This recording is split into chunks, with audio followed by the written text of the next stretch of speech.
कभी सोचा है कि कोई कमाल का आइडिया, कोई जाना पहचाना ब्रांड या कोई नया आविष्कार, इनको कानूनी तौर पर कैसे बचाया जाता है? कोई अपने दिमाग की उपज को चोरी होने से कैसे रोकता है?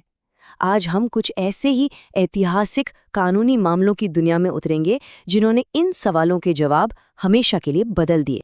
तो ये जो बौद्धिक संपदा अधिकार हैं, आईपीआर, इनका काम क्या है? इनका काम है हमारे अदृश्य आइडियाज को एक कीमती, एक सेफ एसेट बना देना।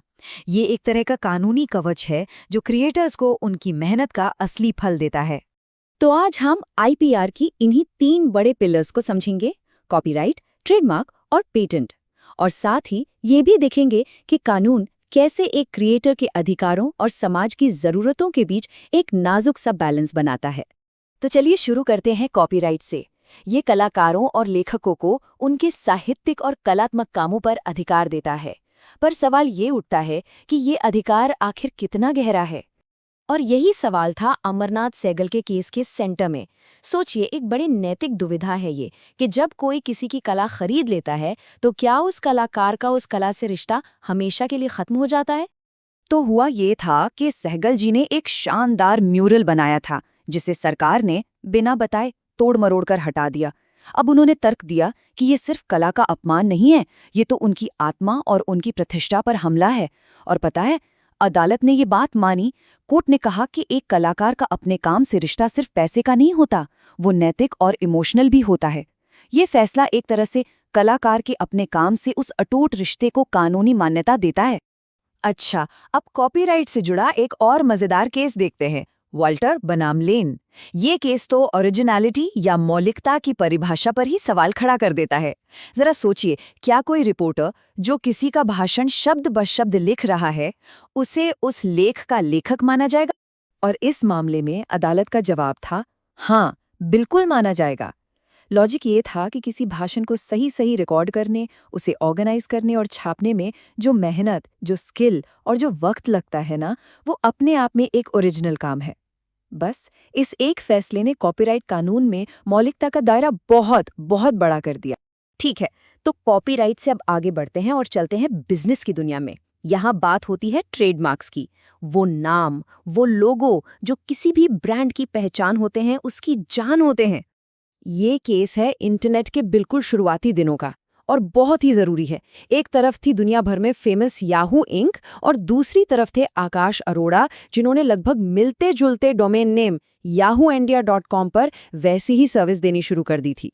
तो कोर्ट ने फैसला सुनाया याहू के हक में, और इससे एक बात तय हो गई कि डोमेन नेम सिर्फ एक वेब एड्रेस नहीं होता, वो डिजिटल दुनिया में किसी ब्रांड का किला होता है। और किसी मशहूर ब्रांड से मिलता जुलता नाम इस्तेमाल करना, वो तो सीधा सीधा ग्राहकों के साथ धोखा है और उस ब्रांड की सालों की मेहनत पर पानी फेरना है। चलिए अब 2 कॉर्पोरेट जायंट्स के बीच की एक लड़ाई देखते हैं, और ये लड़ाई थी भारत की एक पसंदीदा ड्रिंक माजा को लेकर। सवाल बहुत सीधा था, इंडिया के बाहर माजा ब्रांड का असली मालिक है कौन? देखिए, हुआ ये था कि बिस्लेरी ने 1993 में माजा के राइट्स कोका कोला को बेच दिए थे, लेकिन कई साल बाद उन्होंने ये कहते हुए कि सौदा सिर्फ इंडिया के लिए था, तुर्की में माजा बेचना शुरू कर दिया। अब कोर्ट ने क्या किया? कोर्ट ने उस ओरिजिनल एग्रीमेंट को ही सबसे बड़ा सबूत माना और फैसला सुना दिया कि कोका कोला ही माजा का ग्लोबल मालिक है।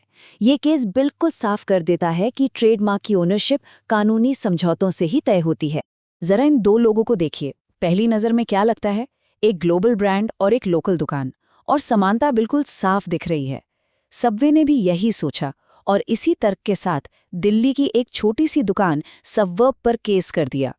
बिल्कुल, पहली नज़र में तो यही लगता है कि ये तो साफ साफ कॉपी है ना? रंग, डिजाइन, नाम का साउंड, सब कुछ मिलता जुलता है।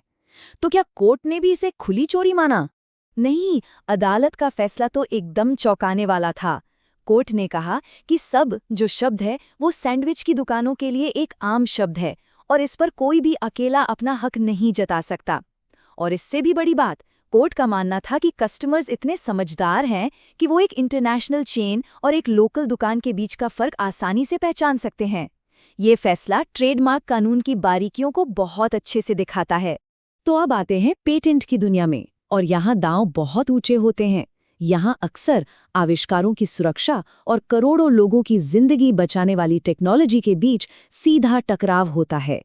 और यही सवाल था बेयर कॉरपोरेशन बनाम भारत सरकार के केस के सेंटर में। सोचिए, एक तरफ एक कंपनी का महंगा आविष्कार था, कैंसर की एक जान बचाने वाली दवा, और दूसरी तरफ लाखों मरीजों की जरूरतें जो उसे खरीद ही नहीं सकते थे। यहाँ अदालत ने एक ऐतिहासिक फैसला सुनाया। उन्होंने कंपल्सरी लाइसेंस की व्यवस्था को सही ठहराया। इसका मतलब क्या है? इसका सीधा मतलब ये है कि अगर देश में कोई हेल्थ इमरजेंसी है तो सरकार किसी भी कंपनी को पेटेंट वाली दवा का सस्ता वर्जन बनाने की इजाज़त दे सकती है। ये फैसला दिखाता है कि पेटेंट के अधिकार अनलिमिटेड नहीं है, वो जनता की जिंदगी से बड़े नहीं हो सकते। चलिए, अब फार्मा कंपनियों की एक बहुत ही विवादित स्ट्रैटेजी को समझते हैं, जिसे कहते हैं एवरग्रीनिंग। होता क्या है कि ये कंपनियां अपनी किसी सुपरहिट दवा में कोई मामूली सा छोटा-मोटा बदलाव करके एक नया पेटेंट ले लेती हैं, और इससे होता यह है कि उनका एकाधिकार, उनकी मोनोपोली सालों तक बनी रहती है और सस्ती जेनेरिक दवाएं मार्केट में आ ही नहीं पाती।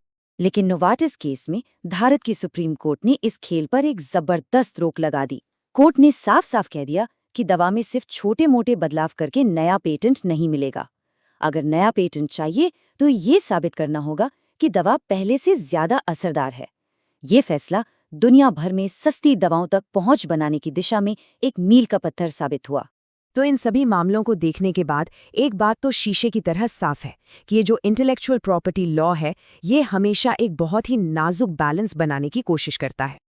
जरा इस स्लाइड को देखिए, ये बहुत अच्छे से दिखाता है कि कैसे आईपीआर कानून लगातार दो ताकतों के बीच एक बैलेंस बनाता है। एक तरफ है क्रिएटर के राइट्स, जो उन्हें अपने काम के लिए इनाम देते हैं, और दूसरी तरफ है समाज का हित, जो चाहता है कि ज्ञान, कल्चर और हेल्थ तक सबकी पहुंच आसान हो। और अब थोड़ा भविष्य की तरफ देखते हैं। आज एआई म्यूजिक बना रहा है, आर्ट बना रहा है, और क्या पता कल नई दवाएं भी खोजेगा। अब ऐसे में हमारे मौजूदा कानून किससे क्रिएटर मानेंगे? क्या एक मशीन के पास इंटेलेक्चुअल प्रॉपर्टी राइट्स हो सकते हैं? यही वो बड़ा सवाल है जो आने वाले समय में आईपीआर की पूरी दुनिया को शायद फिर से लिखने वाला है।